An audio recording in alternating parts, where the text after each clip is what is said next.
Modern WWE programming is more about creating big moments than anything else, particularly at WrestleMania, the grandest stage of them all, where ensuring a wrestler's place on highlight reels for years to come is the name of the game. I'm talking Bryan Daniel at Mania 30, Kofi Kingston and Becky Lynch at 35, Eddie and Chris at 20. These are examples of the system working, but WWE being WWE, meaningfulness is never a long-term guarantee, even on the biggest show of the year, and as far as the moments I'm about to talk about are concerned, well, you might as well throw them in the bin. I'm Andy for What Culture Wrestling, and here are 10 WrestleMania moments that meant nothing in hindsight. Number 10, Triple H beating Sting at WrestleMania 31. Sting's November 2014 WWE debut was a monumental moment for a multitude of reasons, but his WrestleMania 31 match with Triple H abandoned the idea of him as a vigilante fighting against the authority at the 11th hour. Commentators reframed him as WCW's last minor threat and Triple H as WWE's everlasting gatekeeper. Now, the live crowd wouldn't have had a clue about the narrative shift had it not been for DX and the NWO making broadly illogical run-ins for their respective sides, and an absurd handshake conclusion after grappling over a sledgehammer just minutes earlier. Sting's inadvertent retirement came in a WWE title match later that year after a Seth Rollins buckle bomb agitated his weathered neck. This being his WrestleMania one and done served as a frustrating reminder of the company's thoughtless wastefulness. Number 9, The Ultimate Warrior's return at Mania 8. WrestleMania 8's calamitous conclusion had already sparked disbelief when Sid was forced to kick out of Hulk Hogan's leg drop, but fans were left rubbing their eyes again after properly digesting the disheveled frame of the once Ultimate Warrior. The shorter-haired and substantially less vascular lunatic charged the ring with all the usual force, but didn't remotely stack up to the memories of the stacked madman that had ran all the way off television at the climax of SummerSlam 91's Match Made in Hell months earlier. Smaller than an already decreasing Hogan and Sid, Warrior's body represented the immediate future of the organisation, even if his mind didn't. He wanted to return to the top in the very worst way, despite balking at the prospect of taking the world title with a heel turn that August. By then, he'd gotten larger as well, shortly before exiting again amid extremely transparent charges. Number 8, Hulk Hogan's title win at WrestleMania 9. Hulk Hogan winning the WWE title from Yokozuna minutes removed from the Sumo's tainted win over Bret Hart was a political play for the ages. Not least because Vince McMahon thought he could attempt to monetize the moment with encore orders plugged to the death on the taped post-WrestleMania episode of Monday Night Raw. Now, beyond whatever buys that re-airing drew, the scene lost all of its shock and awe when Hogan went AWOL with the gold soon after. Taking it off to tarnish in Japan away from prying eyes, Hulk never reappeared as a WWE champion in front of a live WWE crowd before laying down for Yoko at King of the Ring in June. McMahon was finally through with his former golden goose, and as a result, this WrestleMania embarrassment went locked away for years. Number 7, Seth Rollins slays the Beast at Mania 35. Seth Rollins conquered Brock Lesnar as part of a cathartic night of babyface wins at Mania 35, effectively setting him up as the guy on Monday Night Raw, but it just didn't take.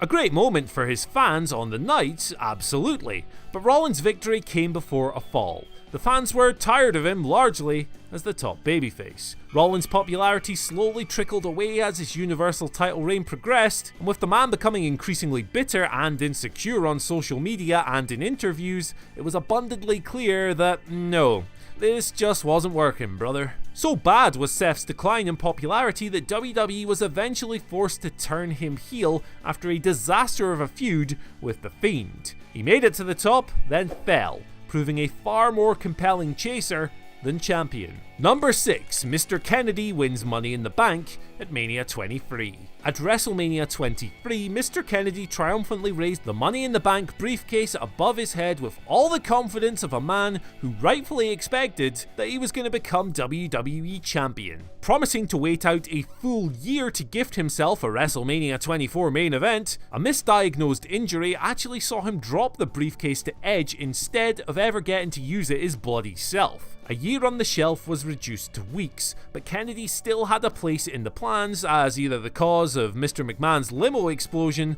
or the chairman's illegitimate son, whichever one of those stories you believe. Injuries and suspensions saw all of this canned, and he existed on borrowed time for the remainder of his tenure until a clumsy suplex on Randy Orton during his 2009 return led to a callous firing. Number 5. John Cena loses to The Rock at Mania 28. John Cena was years ahead of his Hollywood best when he sat disconsolate at the bottom of the ramp as The Rock basked in the glory of his WrestleMania 28 victory. It was a loaded visual on WWE's behalf designed to set the tone for the champ's worst career year as he fought and lost to regain his pride en route to an intended rematch with the Great One 12 months later. But only a month removed from his childlike reduction, Cena was conquering the most ferocious monster in WWE history in his return clash. Cena's victory over Brock Lesnar didn't harm the beast as much as his lethargic multi-pay-per-view program with Triple H did,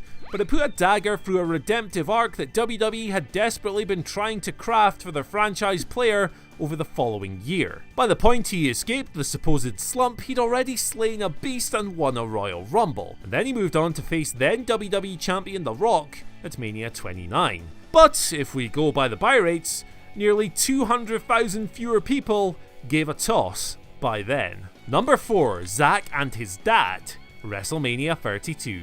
WWE appear to be taking perverse pleasure in making a big old joke of Zack Ryder's self-made rise in 2011, and at Mania 32, well, they pretty much did it again. When a photo of a young Zack with then Intercontinental Champion Razor Ramon emerged online, WWE decided to exploit it for numbers. So they made Zack a late entrant in the multi-man ladder war for the IC title at WrestleMania 32, and Zack once again used canny viral marketing to climb the ladder. But unlike his prior desecration, the death would be quick and deadly. Ryder rushed backstage to take a picture with VIP guest Scott Hall holding his own title, before dropping it to an actual star in The Miz the following night on Monday Night Raw, and never getting within a spiked frosted tip of it ever again. The big hug with his old man meant nothing. Number 3. The Big Bossman gets hung at WrestleMania 15. The Big Bossman getting slung up in a noose following his rancid Hell in a Cell match with The Undertaker was rendered complete horse poop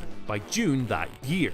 Through the greater power angle, The Undertaker went from sacrificing Vince McMahon's top corporate henchman to standing by his side. For McMahon to have been Taker's guiding force all along, Vince would have had to be the one to okay the attempted murder of his own top security guy, the Bossman. Not to mention the slaughtering of his other guardians, Test and Ken Shamrock, before that. It was absolutely ludicrous. Bossman was never actually revealed, but was totally assumed as the force behind that briefcase containing company ownership that evaded Steve Austin at King of the Ring 1999. Presumably, the corporate ministry still had all the gear from the Cobb County lawman's own journey to the rafters. Number 2. John Cena's proposal from WrestleMania 33. The announcement of John Cena and Nikki Bella's amicable separation rather split the wrestling audience between discerning disappointment for a love lost and downward pointing eyebrows from those who always thought the whole thing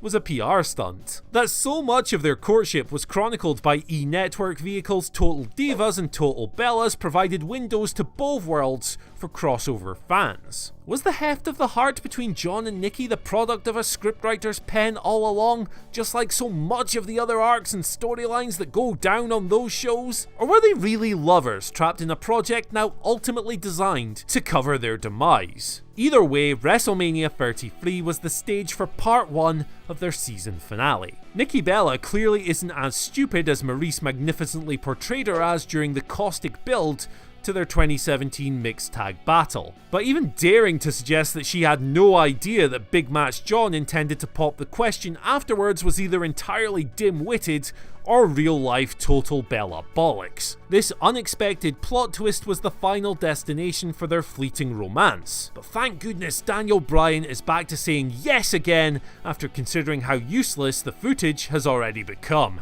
Number 1. Jackets and hats, WrestleMania 33. Tears and fears were stained across screens worldwide at the climax of WrestleMania 33 when The Undertaker left his gear in the ring following a loss to Roman Reigns in a dispiriting main event. It was April 2017, not that far short of 3 decades since the dead man first walked in to WWE, but he looked much closer to the grave even than his original mortician incarnation. Retirement, which seemed to be the intention of this ceremony, was reluctantly accepted by his fans and actively welcomed by his critics. Once a phenom, Undertaker no longer had the engine to assemble the matches that he'd done as a Show of Shows late bloomer between 2007 and 2013, and had in fact genuinely brought down Bray Wyatt and the Big Dog in their own efforts on the grandest stage. A bizarre Raw 25 appearance in January clung to this concept. The Undertaker emerged in a cloak-like ensemble that didn't hide his kite, but he used intentionally vague dialogue to obscure the eventual plan for his WrestleMania return,